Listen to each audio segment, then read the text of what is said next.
Is it safe to renew your green card under the Trump administration? This is a question I get all the time. Like 10 consultations a week are just asking me this question. So I thought I would save you the consultation fee and just tell you what I've been telling most people. So it is true that the I-90 process, which is the form you would file, is resulting in more requests for evidence. Recently, I saw someone receive a request for evidence when they filed an I-90 asking them to explain large absences from the United States because they spent a lot of time outside of the US because they were actually living outside of the US. And historically, as soon as you come back into the US, if you don't have problems in the airport, if you file an I-90, it just gets approved without question. But that no longer seems to be the case. And as I receive more information from different cases about how these I-90 applications are being processed, I'll be sure to make more videos. So if you want to stay tuned, be sure to subscribe. Okay, let's start by saying, how do you renew your green card? So you would go on the USCIS I-90 website. If you just Google USCIS I-90, it'll bring you to a website where you could file the I-90 application electronically to renew your green card.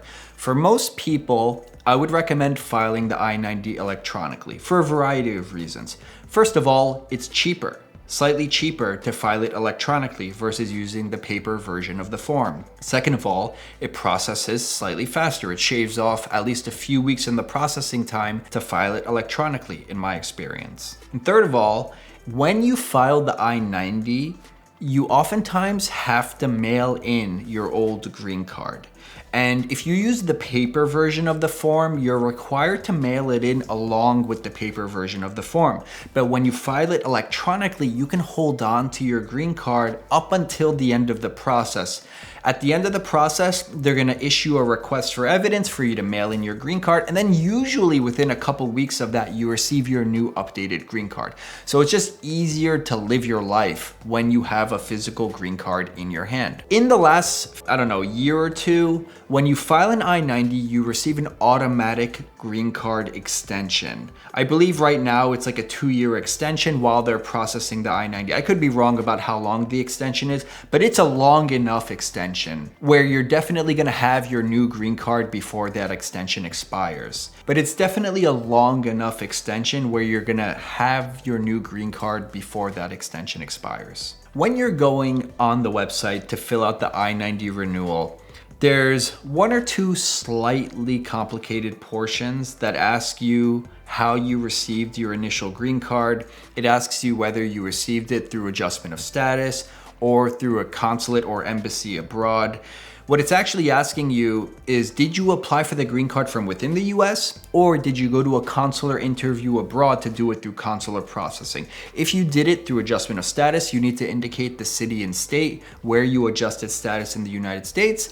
If you did it through a consular process abroad, you're supposed to indicate the city and country of the embassy where you attended the interview. In reality, if you make a mistake, historically, it's never mattered. They still process the I-90, you still get the green card. I've done FOIA requests for people who filed like 2 or 3 I-90s, so they've had their green card for like 30 years. And I see on each I-90, they answer that question differently, and it never made a difference. Whether or not that will continue to be true is yet to be seen, but I still tell people, don't worry too much about that. Just make a good faith effort to try to accurately answer the question or keep it consistent with your old I-90s.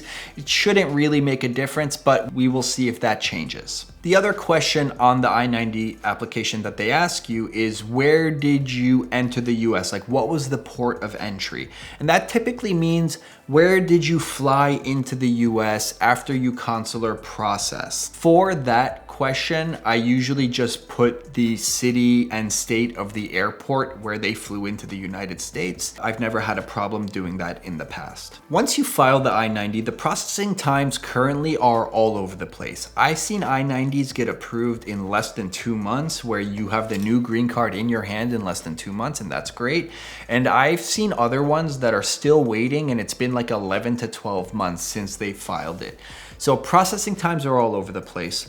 And by the way, if there is an error on your green card, whether it was caused by you or USCIS, The remedy is also to file an I-90. If the error was caused by you, you're gonna need to repay the filing fee. If it was caused by the government, then you would not need to repay the filing fee, but you also cannot file it electronically. You would need to file the paper version of the I-90. And finally, and this is the question that probably is asked in all of the people who've consulted with me when they're thinking about renewing their green card, can I get deported for trying to renew my green card? And the answer is probably not.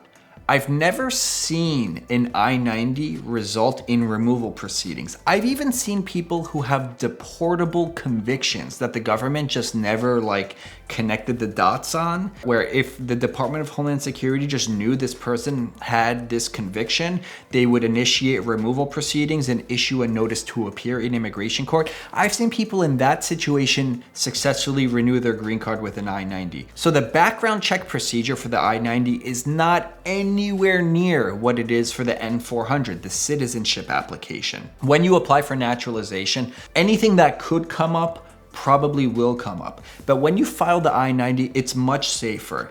99.9% of the time, when someone asks me, can I safely file the I-90 without taking any risks? The answer is yes. Now, with the example I gave of USCIS issuing a request for evidence, asking for someone's entire travel history and to explain their long absences outside of the US, I'm not sure what I'm saying in this video will continue to be true in the future, but at least as of May 2025, I firmly believe what I'm saying is true.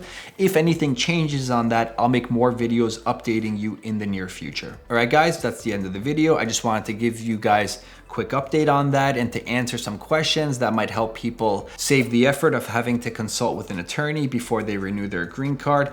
Don't wait if you're eligible to renew your green card. If it's going to expire within a few months, do it as soon as possible. I expect processing times to just keep increasing. If you're interested in learning more about these topics, be sure to subscribe. If you have a personal situation that you want to discuss with me individually, you could always schedule a consultation. My information is in the video description below. I'll see you guys next time for another video.